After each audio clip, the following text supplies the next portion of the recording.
Jack Jagdish Patel software engineer है और America में काम करते हैं। विक्रम दिनार में और जगदीश डॉलर्स में कमाता है। दोनों क्वालिफाइड है और उनकी सैलरी भी अच्छी खासी है। विक्रम और जगदीश इन दोनों को अगले 10 से 15 सालों में इंडिया वापस लौटना है और या तो इन्वेस्ट किए हुए पैसों से पैसिव इनकम जनरेट करके बची हुई जिंदगी ट्रैवल करके और फैमिली को टाइम देकर स्पेंड करनी है या अपना बिजनेस शुरू करना है। विक्रम और जगदीश की तरह ही करीब 3 करोड़ से भी ज्यादा ऐसे एनआरआईज है जो अपने परिवार से दूर रहते हैं, मेहनत करते हैं, लेकिन उनके पास कोई फाइनेंशियल प्लान नहीं होता वेल्थ क्रिएट करने का। और क्या होता है इसका नतीजा? पूरा पोर्टफोलियो बस तरह तरह की पीआईसी पॉलिसीज और यूलिप्स से भरा हुआ होता है। अफसोस की बात तो यह है कि सही गाइडेंस ना होने के कारण इन एनआरआईज के पास इंडिया आने के बाद अपनी वेल्थ और हेल्थ को कैसे सही इंश्योरेंस लेकर प्रोटेक्ट करना है इसका नॉलेज तक नहीं होता। तो अगर आप भी एनआरआई है और अपना पैसा अपने भारत देश में निवेश करना चाहते हैं और ये समझना चाहते हैं कि कैसे निवेश करें और कहां निवेश करें, तो ये वीडियो आपके लिए है। और अगर आप एनआरआई नहीं भी है तब भी ये वीडियो देखिए, क्या पता फ्यूचर में काम आ जाए आपको ये नॉलेज, या आपके ही किसी दोस्त या रिलेटिव जो एनआरआई है उनके साथ शेयर कर सके आप ये वीडियो। एनआरआई का एक इंप्रेशन होता है कि वो बहुत अमीर है एज वो डॉलर्स, दिरहम्स, दिनार या रियाल में पैसे कमा रहा है, लेकिन लोग अक्सर ये भूल जाते हैं कि उनके खर्चे भी उसी कंट्री की करेंसी में होते हैं जिस कंट्री में वो रहते हैं, जिसके कारण उनके खर्चे भी इनकम के साथ साथ उतने ही ज्यादा होते हैं। नॉर्मली एनआरआईज ज्यादा कमाते हैं, ज्यादा खर्चा भी करते हैं, लेकिन ज्यादातर एनआरआईज ज्यादा बचत भी करते हैं उनकी इनकम में से। अब हमारे इस वीडियो के कैरेक्टर जैक पटेल का ही एग्जाम्पल ले ले तो वो महीने भर में करीब $8,000 में से $2,000 की सेविंग कर लेता है। दैट मीन्स महीने का ऑलमोस्ट 1.5 लाख। और विक्रम कुमार 15,000 दिरहम में से 3,000 दिरहम सेव करते हैं जो ऑलमोस्ट 60,000 रुपए बनते हैं। लेकिन इन दोनों की एक दुविधा है, बिजी स्केड्यूल होने के कारण वो इन पैसों को सही से मैनेज नहीं कर पाते और इस कारण से उनके ये पैसे या तो फिक्स डिपॉजिट या फिर किसी ऑनलाइन वेबसाइट जैसे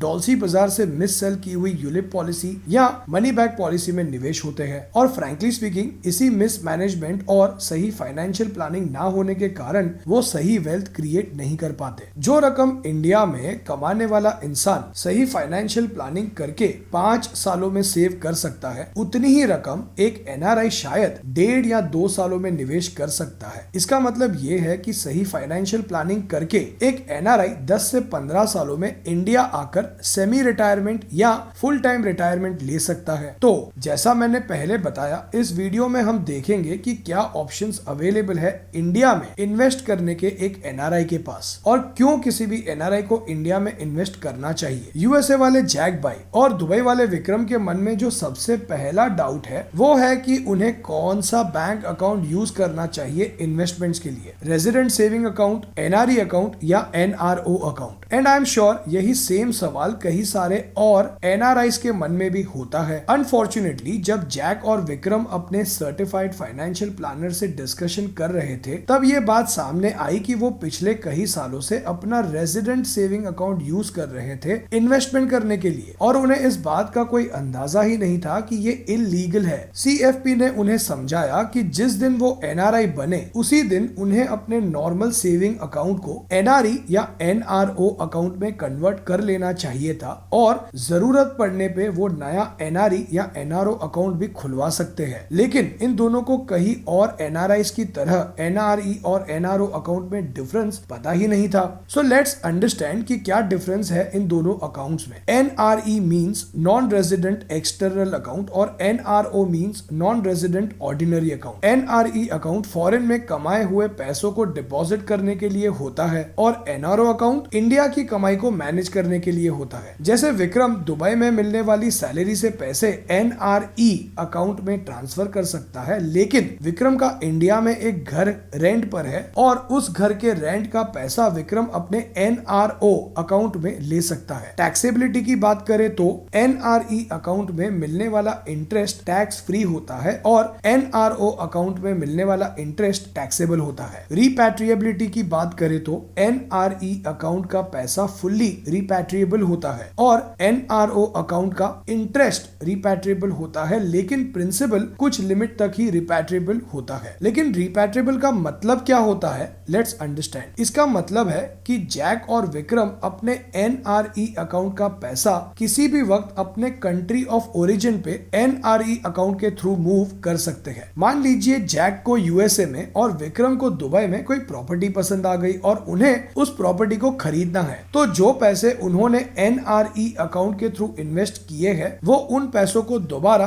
कंट्री ऑफ ओरिजिन यानी दुबई या USA में मूव कर सकते हैं। जॉइंट अकाउंट होल्डिंग की बात करें तो NRE अकाउंट को एक NRI दूसरे NRI के साथ ही एज ए जॉइंट होल्डर खोल सकता है, लेकिन NRO अकाउंट को एक NRI इंडियन रेजिडेंट के साथ भी एज ए जॉइंट होल्डर खुलवा सकता है। डिपॉजिट्स और विड्रॉल की बात करें तो NRE अकाउंट में पैसे फॉरेन करेंसी में ही डिपॉजिट किए जा सकते हैं, लेकिन विड्रॉल इंडियन करेंसी में भी किया जा सकता है। लेकिन NRO अकाउंट में पैसे foreign as well as Indian currency में डिपॉजिट किए जा सकते हैं और विड्रॉल इंडियन करेंसी में किया जा सकता है। अब जैक और विक्रम कंफ्यूज है कि उन्हें इंडिया में क्यों निवेश करना चाहिए। So let's understand few reasons. Means महीने का ऑलमोस्ट 1.5 लाख और विक्रम कुमार 15,000 दिरहम में से 3,000 दिरहम सेव करते हैं, जो ऑलमोस्ट 60,000 रुपए बनते हैं। लेकिन इन दोनों की एक दुविधा है, बिजी स्केड्यूल होने के कारण वो इन पैसों को सही से मैनेज नहीं कर पाते और इस कारण से उनके ये पैसे या तो फिक्स डिपॉजिट या फिर किसी ऑनलाइन वेबसाइट जैसे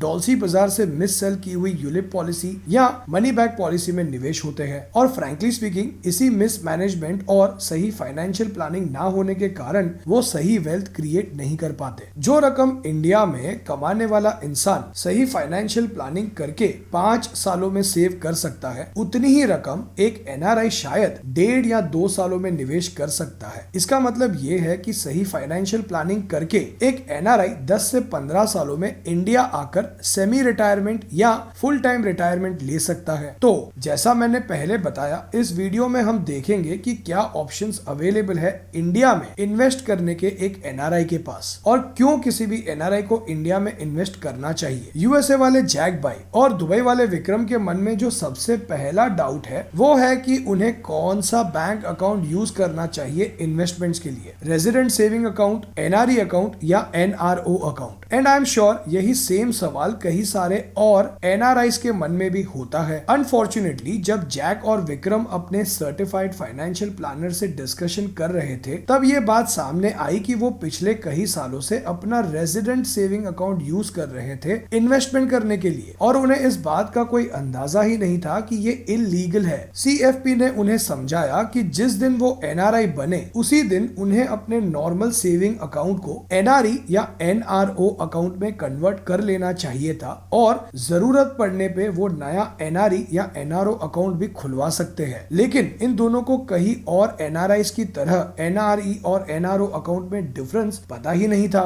सो लेट्स अंडरस्टैंड कि क्या डिफरेंस है इन दोनों अकाउंट्स में। NRE means non resident external account और NRO means non resident ordinary account. NRE account foreign में कमाए हुए पैसों को डिपॉजिट करने के लिए होता है और NRO अकाउंट इंडिया की कमाई को मैनेज करने के लिए होता है। जैसे विक्रम दुबई में मिलने वाली सैलरी से पैसे NRE अकाउंट में ट्रांसफर कर सकता है, लेकिन विक्रम का इंडिया में एक घर रेंट पर है और उस घर के रेंट का पैसा विक्रम अपने NRO अकाउंट में ले सकता है। टैक्सेबिलिटी की बात करें तो NRE अकाउंट में मिलने वाला इंटरेस्ट टैक्स फ्री होता है और NRO अकाउंट में मिलने वाला इंटरेस्ट टैक्सेबल होता है। रिपैट्रिएबिलिटी की बात करें तो NRE अकाउंट का पैसा फुल्ली रिपैट्रिएबल होता है और NRO अकाउंट का इंटरेस्ट रिपैट्रिएबल होता है, लेकिन प्रिंसिपल कुछ लिमिट तक ही रिपैट्रिएबल होता है। लेकिन रिपैट्रिएबल का मतलब क्या होता है, लेट्स अंडरस्टैंड। इसका मतलब है कि जैक और विक्रम अपने NRE अकाउंट का पैसा किसी भी वक्त अपने कंट्री ऑफ ओरिजिन पे NRE अकाउंट के थ्रू मूव कर सकते हैं। मान लीजिए जैक को USA में और विक्रम को दुबई में कोई प्रॉपर्टी पसंद आ गई और उन्हें उस प्रॉपर्टी को खरीदना है, तो जो पैसे उन्होंने NRE अकाउंट के थ्रू इन्वेस्ट किए हैं वो उन पैसों को दोबारा कंट्री ऑफ ओरिजिन यानी दुबई या USA में मूव कर सकते हैं। जॉइंट अकाउंट होल्डिंग की बात करें तो NRE अकाउंट को एक NRI दूसरे NRI के साथ ही एज ए जॉइंट होल्डर खोल सकता है, लेकिन NRO अकाउंट को एक NRI इंडियन रेजिडेंट के साथ भी एज ए जॉइंट होल्डर खुलवा सकता है। डिपॉजिट्स और विड्रॉल की बात करें तो NRE अकाउंट में पैसे फॉरेन करेंसी में ही डिपॉजिट किए जा सकते हैं, लेकिन विड्रॉल इंडियन करेंसी में भी किया जा सकता है। लेकिन NRO अकाउंट में पैसे foreign as well as Indian currency में डिपॉजिट किए जा सकते हैं और विड्रॉल इंडियन करेंसी में किया जा सकता है। अब जैक और विक्रम कंफ्यूज है कि उन्हें इंडिया में क्यों निवेश करना चाहिए। So let's understand few reasons, और इन रीजंस को समझे उससे पहले अगर आप भी NRI है और अब तक बिना सही फाइनेंशियल प्लानिंग के किसी भी ऐसे वैसे प्रोडक्ट में जो शायद आपके किसी काम का नहीं है में निवेश कर रहे हैं, तो व्हाट्सएप कीजिए इस नंबर पे अपना पर्सनल फाइनेंशियल प्लान बनवाकर अपने फाइनेंशियल गोल्स कैसे अचीव करने हैं ये समझने के लिए। Reason number 1, India is one of the fastest growing and stable economy. Normally जिन कंट्रीज में NRI रहते हैं उन कंट्रीज की इकोनॉमी स्टेबल नहीं है और India one of the fastest growing economy है। Reason number 2, highest interest rates. Developed economies के कंपैरिजन में इंडिया के रिटर्न्स या इंटरेस्ट रेट काफी अच्छे हैं। जापान में तो नेगेटिव इंटरेस्ट रेट है, गल्फ कंट्रीज में ऑलमोस्ट 0 और USA में 2 to 3%। जैक और विक्रम की तरह ही कई सारे NRIs अपना काफी सारा पैसा सिर्फ सेविंग अकाउंट में रखकर उन पर कोई रिटर्न्स नहीं कमाते। Reason number 3, because you understand investments in India. Jack और विक्रम की तरह आप भी इंडियन हैं, तो चांसेस है कि आप इंडिया के इन्वेस्टमेंट्स को ज्यादा अच्छे से समझते हैं। Reason number 4, mostly you will return back to India. Jack और विक्रम तो क्लियर है कि उन्हें अगले 10-15 सालों में इंडिया वापस आना है और उन्हीं की तरह कई NRIs कुछ साल फॉरेन कंट्रीज में रहकर इंडिया वापस आना चाहते हैं और यही एक मेजर रीजन है कि NRIs को इंडिया में निवेश करने का ऑप्शन ओपन रखना चाहिए। रीजंस जानने के बाद जैक और विक्रम को यह समझना है कि बीइंग एन NRI क्या ऑप्शंस अवेलेबल है उनके पास इंडिया में इन्वेस्ट करने के। So let's understand them one by one. Option number 1, bank NRI deposits. Bank NRI deposits एक बहुत ही अच्छा और आसान ऑप्शन है NRIs के लिए। NRI डिपॉजिट्स के फायदों की बात करूं तो इन डिपॉजिट्स का interest rate resident deposits rates के कंपैरिजन में थोड़ा ज्यादा ही होता है। दूसरा, इन डिपॉजिट्स पर NRI को कोई टैक्स भी नहीं भरना पड़ता, तो उन्हें बिना किसी रिस्क का टैक्स फ्री रिटर्न भी मिल जाता है। अगर आपका कोई फाइनेंशियल गोल है जो आप 2 से 3 साल में अचीव करने के लिए पैसे सेव कर रहे हैं, तो NRI डिपॉजिट्स एक अच्छा ऑप्शन साबित हो सकता है। विक्रम कुमार ने तो दुबई में 7% इंटरेस्ट रेट पर लोन ले लिया है और उन पैसों को इंडिया में इन्वेस्ट किया है और गल्फ में रहने वाले कई सारे NRIs ऐसा करते हैं। लेकिन क्या ये सही डिसीजन है?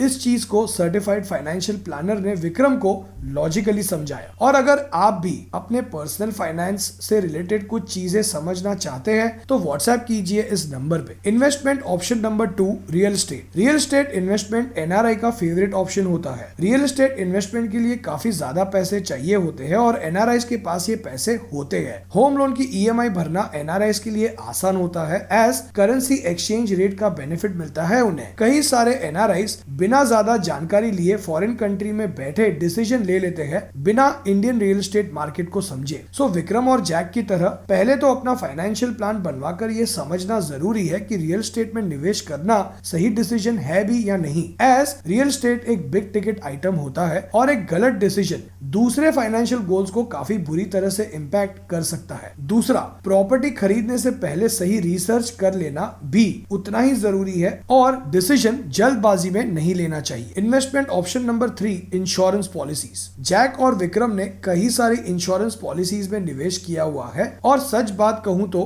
कई सारी इंश्योरेंस पॉलिसीज डिजाइन ही NRIs को मन में रखकर ही की जाती है और मेरी राय में सोच समझकर इनमें निवेश करना चाहिए, एज कई सारी ट्रेडिशनल पॉलिसीज में निवेश करना एक गलत ऑप्शन साबित हो सकता है। लेटली यूलिप पॉलिसीज को कम चार्जेस के साथ इंट्रोड्यूस किया गया है, लेकिन क्या चार्जेस कम होने के बाद भी इनमें निवेश करना चाहिए? क्या ये पॉलिसीज आपके फाइनेंशियल गोल्स के साथ मैच होती है? विक्रम और जैक को CFP ने ट्रेडिशनल पॉलिसीज जिनमें इक्विटी का कोई एक्सपोजर नहीं है उनसे दूर रहने को कहा है और प्योर इंश्योरेंस यानी टर्म प्लान लेने की सलाह दी है। Investment option number 4, direct equities. NRI investors के लिए डायरेक्ट इक्विटीज एक बहुत अच्छा ऑप्शन है, कंसिडरिंग कि उनके पास समय हो और नॉलेज भी है सही स्टॉक सिलेक्ट करने का सही रिसर्च के साथ। विक्रम और जैक डायरेक्ट इक्विटीज में इन्वेस्ट करना चाहते हैं तो उनके पास उनके NRE और NRO अकाउंट अकाउंट में PIS यानी पोर्टफोलियो इन्वेस्टमेंट स्कीम की परमिशन होनी चाहिए और ये परमिशन दिलवाने का काम ट्रेडिंग अकाउंट प्रोवाइड करवाने वाले ब्रोकर का है। तो विक्रम और जैक को चिंता करने की कोई जरूरत नहीं है। Investment option number 5, mutual funds. Mutual funds में निवेश करना बहुत ही सिंपल है। ये प्रोडक्ट लिक्विड भी है और कई सारे NRIs के लिए इनमें इन्वेस्ट करना सबसे बेस्ट ऑप्शन हो सकता है, कंसिडरिंग कि उनमें सही फाइनेंशियल प्लानिंग के साथ लॉन्ग टर्म के लिए सही फंड्स में इन्वेस्ट किया जाए। तो म्यूचुअल फंड्स में दो चॉइसेस होती है, equity mutual funds and debt mutual funds. Equity mutual funds में सही फाइनेंशियल प्लानिंग के साथ लॉन्ग टर्म के लिए इन्वेस्ट किया जाए तो इनमें काफी अच्छे रिटर्न्स मिल सकते हैं। विक्रम और जैक की बात करें तो सर्टिफाइड फाइनेंशियल प्लानर से चीजें समझने के बाद उन्हें मार्केट में शॉर्ट टर्म में होने वाले उतार चढ़ाव से कोई डर नहीं लगता और उन्हें अब ये पता है कि इन्फ्लेशन को बीट करना है और अपने लॉन्ग टर्म गोल्स अचीव करने हैं। तो NRI होने के नाते इक्विटी म्यूचुअल फंड्स उनके लिए एक बेहतरीन ऑप्शन है। डेट म्यूचुअल फंड्स भी NRIs के लिए एक बहुत अच्छा ऑप्शन है। किसी NRI को स्टॉक मार्केट से जुड़े वॉलेटिलिटी से डर लगता है और उन्हें फिक्स्ड डिपॉजिट्स और बॉन्ड चाहिए तो debt mutual funds even taxation wise अच्छे हैं, कंसिडरिंग कि आप मिनिमम 3 सालों के लिए उनमें निवेश करने के लिए तैयार है। जैक की तरह USA और कनाडा में रहने वाले NRIs में हमेशा एक कंफ्यूजन रहता है कि क्या वो इंडियन म्यूचुअल फंड्स में इन्वेस्ट कर सकते हैं। जी हाँ, कर सकते हैं, लेकिन कुछ लिमिटेड फंड हाउस के साथ ड्यू टू FATCA यानी फॉरेन अकाउंट टैक्स कंप्लायंस के कारण। जैक और विक्रम की तरह आप भी सही फाइनेंशियल प्लानिंग के साथ अपने वेल्थ क्रिएशन की जर्नी शुरू करना चाहते हैं तो व्हाट्सएप कीजिए इस नंबर पे अपना पर्सनल फाइनेंशियल प्लान बनवाने के लिए। Investment option number 6, bonds and NCDs। NRIs bonds और NCDs में भी निवेश कर सकते हैं। इनका फिक्स्ड इंटरेस्ट रेट होता है जो समय सर आपके अकाउंट में क्रेडिट होता है और प्रिंसिपल अमाउंट मैच्योरिटी के वक्त लौटा दिया जाता है, लेकिन ये लिक्विड नहीं होते और मैच्योरिटी से पहले इनमें से पैसा निकालना थोड़ा डिफिकल्ट साबित हो सकता है। ऑल्दो ये सेकेंडरी मार्केट में ट्रेड होते हैं फिर भी। Investment option number 7, PPF। NRIs fresh PPF account open नहीं कर सकते, लेकिन NRI बनने से पहले अकाउंट ओपन किया है तो आप इसमें निवेश कर सकते हैं, लेकिन NRI PPF अकाउंट को एक्सटेंड नहीं कर सकते। Investment option number 8, NPS national pension scheme. NRIs के लिए NPS भी